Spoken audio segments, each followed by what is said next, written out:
Bonjour à tous et merci de regarder RTI 1. Il est 6h30 et on commence avec ce communiqué du ministère de l'Intérieur et de la Sécurité. Une importante saisie de cocaïne a été opérée par les services de police le vendredi 15 et le jeudi 21 avril 2022 à Abidjan et à San Pedro. Cette saisie d'une quantité totale de 2 tonnes 750 et 259 grammes pour une valeur marchande de 41 milliards 145 millions 180 000 francs CFA est survenue grâce à des investigations menées par la police nationale. 9 personnes, dont des Ivoiriens et des non-nationaux, ont été interpellées. Les enquêtes se poursuivent pour faire toute la lumière sur cette importante saisie. Le ministre de l'Intérieur et de la Sécurité, tout en félicitant nos forces de sécurité pour cette opération, invite les populations à contribuer à la lutte contre le trafic de stupéfiants sous toutes ses formes, notamment en dénonçant les consommateurs et détenteurs de ces substances. Fait à Abidjan le samedi 23 avril 2022, signé le général Diomandé Vagondo, ministre de l'Intérieur et de la Sécurité. On parle maintenant de sport football avec Yacine Idriss Diallo, qui est le nouveau président de la Fédération ivoirienne de football. Il a été élu hier samedi. Il a dévancé Sori Diabaté et l'ancien attaquant des éléphants Didier Drogba. Il succède ainsi à Augustin Sidi Diallo, décédé en novembre 2020. À moins d'une intervention de la FIFA dans les prochains jours, Yacine Idriss Diallo sera bel et bien installé dans son fauteuil de président.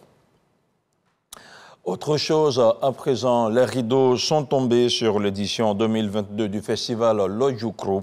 Une semaine durant, l'événement aura permis de mettre en valeur les us et coutumes du pays Adjoukro.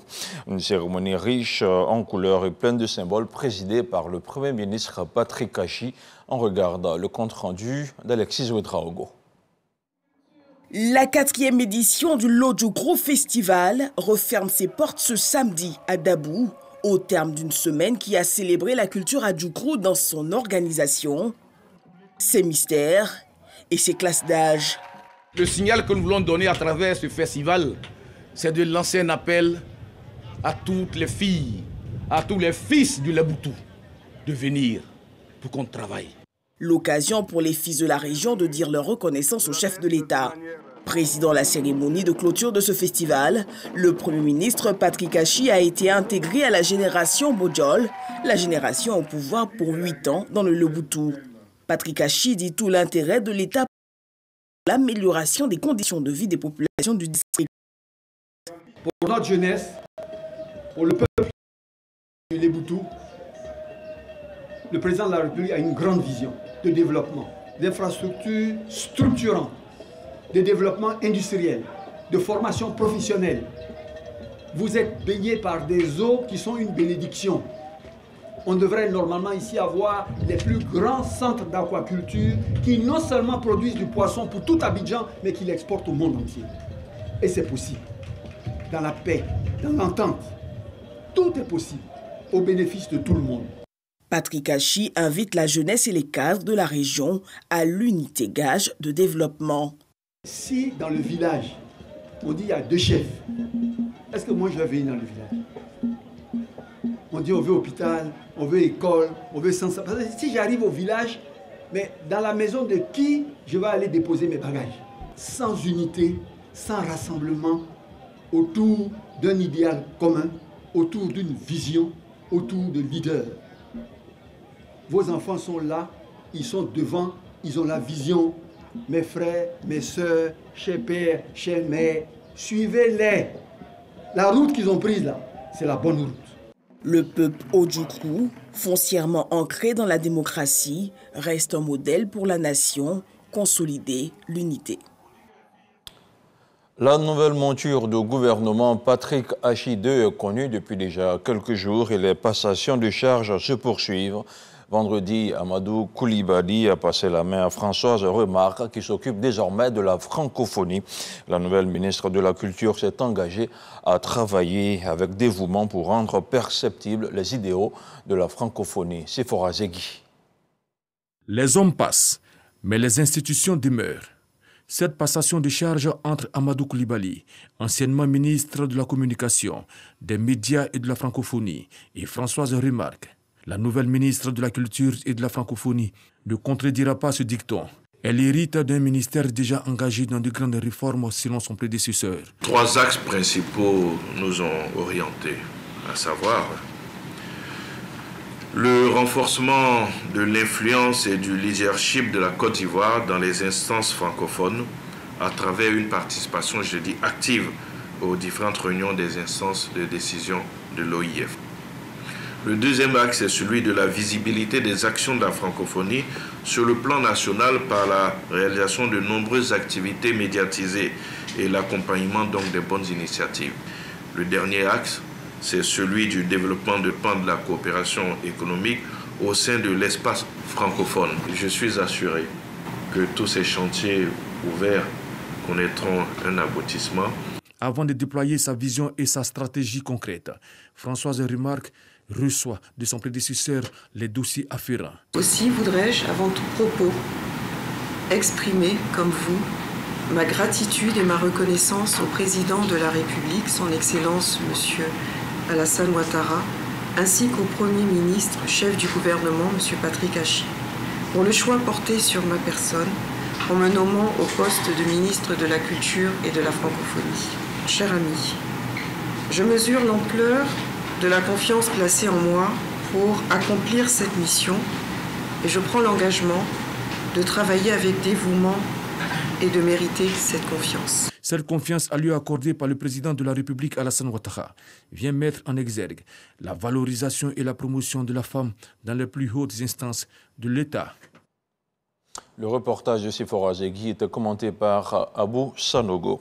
Emportés par des eaux de pluie diluviennes, les corps des 2 fillettes portées disparues ont été retrouvés à la digue de la Riviera Bonoma.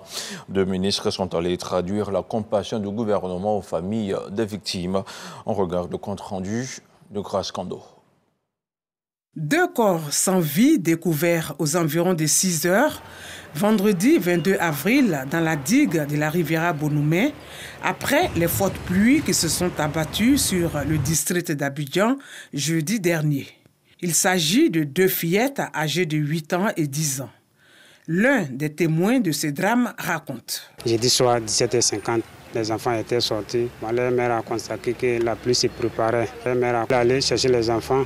Quand ils sont arrivés dans les bas-fonds, ils ont presque traversé les bas-fonds. Et la personne d'eux est venue en force, ça les a balayés tous. Dès qu'ils sont arrivés, ici descendu dans l'eau. Quand ils sont descendus dans l'eau, ils partaient à l'eau pour chercher. Arrivé à un moment, la pression était trop. L'eau m'a embrouillé au moins 2 fois. 3e fois, j'ai commencé à boire l'eau.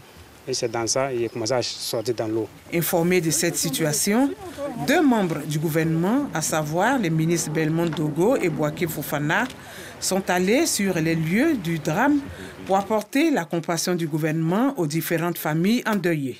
Les parents des différentes victimes reçoivent des dons en numéraire. Elles ont voulu traverser. Je dirais une voie qui, en temps normal, ne devrait pas être traversée, parce que c'est un passage d'eau. Lorsque nous avons eu la nouvelle, nous sommes venus, nous avons vu, nous avons constaté nous-mêmes que ce n'était pas suite à un mauvais ouvrage. 2 familles burkinabées, nous devons être solidaires de tous ceux qui vivent sur le territoire ivoirien. Nous sommes venus dire aux parents. Un acte de solidarité salué par le consul général du Burkina Faso en Côte d'Ivoire. Cet acte d'aujourd'hui vient renouveler la solidarité et la sympathie de la République de Côte d'Ivoire. Nous sommes tellement contents de savoir que le gouvernement de la République de Côte d'Ivoire fait de la protection de tous ceux qui habitent sur son territoire une importance capitale. Les corps des victimes sont en ce moment à la morgue de l'hôpital militaire d'Abidjan. Les 2 fillettes seront inhumées mardi prochain.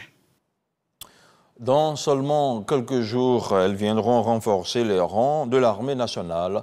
3000 nouvelles recrues seront emportées sur le théâtre des opérations pour faire barrage au terrorisme et sécuriser la population.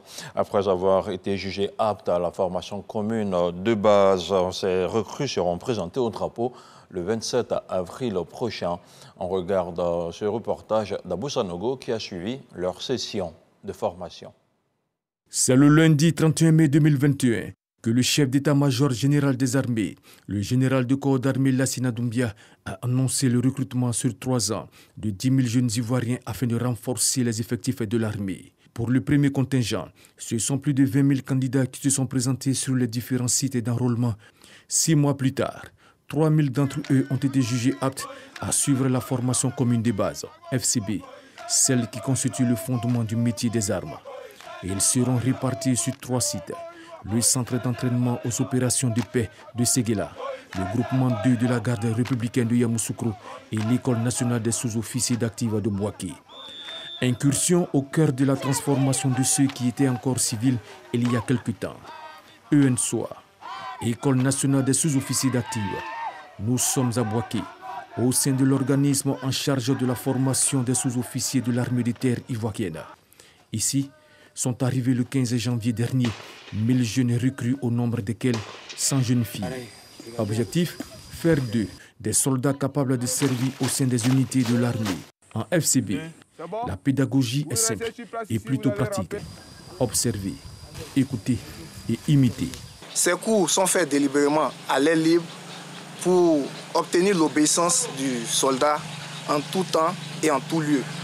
Le programme d'instruction est résolument tourné vers l'aptitude opérationnelle, celle de servir dans les unités de mêlée, comme l'infanterie, la cavalerie et les unités commando. Nous faisons en sorte de créer, au cours de la formation, les conditions qui soient le plus proches possible de la réalité. Parce qu'une fois que nos éléments seront engagés sur les théâtres d'opération, ils n'auront plus droit à l'erreur. 5h30. Les recrues déjà éveillées sont prêtes pour la revue de chambre. Ici, tout est vérifié. La propriété de la chambre, de la laiterie à l'armoire de rangement individuel. Ce lit appartient à qui? Hier, vous avez eu le temps de faire la lessive. Monsieur, donnez votre nom. Ici, c'est bon. Là, c'est bon. Pour ce jour, il paraît satisfait. Pour le réveil matinal, ce sera un parcours de 8 km.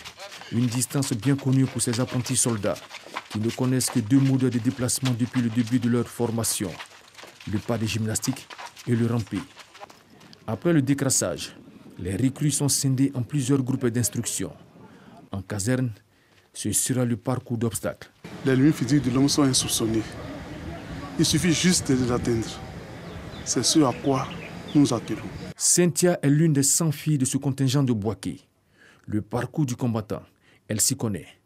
Son agilité est remarquable en dessous et au-dessous des obstacles. Elle enchaîne les efforts aussi. Temps à ne pas dépasser, 4 minutes. Atelier de close combat. Il s'agit d'enseigner les techniques de neutralisation d'un ennemi sans usage d'armes à feu, telles que les sentinelles et les gardes de corps. Les gestes sont synchronisés. Pour cet autre groupe, la journée est dédiée au tir et au combat en zone boisée. La séance du jour est intitulée « Tir couché à 200 mètres ». Chaque recrue reçoit 10 cartouches. Une particularité cependant, c'est le tir de combat. La première cartouche est notée différemment et le tir doit être aussi réussi dès le premier essai. Au combat, c'est la première cartouche qui compte. Pour ceux des candidats qui ont manqué la première cartouche, la sanction est immédiate. D'habitude, je tire mieux que ça. Mais aujourd'hui, j'ai mal calculé la direction du vent. À cette 6e séance de tir, les moniteurs sont de plus en plus exigeants.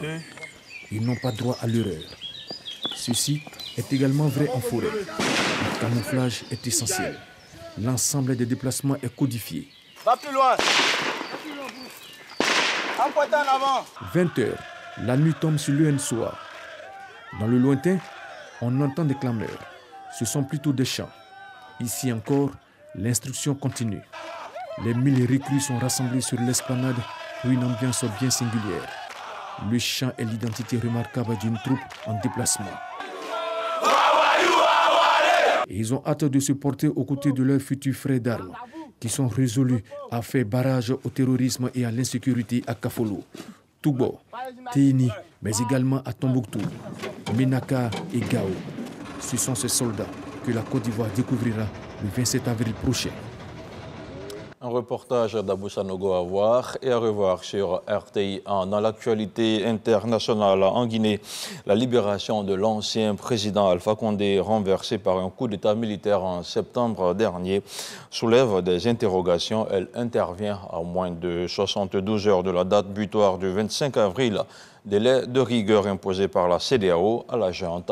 Pour la société civile, il s'agit d'une manœuvre pour permettre à Alpha Condé, 84 ans, d'échapper à la justice de son pays. Son parti, le RPG, avait fait de la libération de l'ex-président l'une de ses exigences majeures avant de prendre part au dialogue national et aux consultations politiques initiées par la junte. Marine Le Pen ou Emmanuel Macron, 48,7 millions de Français inscrits sur les listes électorales vont devoir départager ce dimanche 24 avril les deux finalistes du second tour de l'élection présidentielle. À l'heure où je vous parle, les bureaux de vote ont ouvert partout en France et fermeront à 19h heure française. Les premières estimations seront annoncées comme il est de coutume à 20h heure française par les médias locaux. Voilà, c'est la fin de ce flash d'information. Merci de votre aimable attention. Retrouvez à 10h et à 13h Hamza Diaby. Quant à moi, je serai des vôtres à 23h.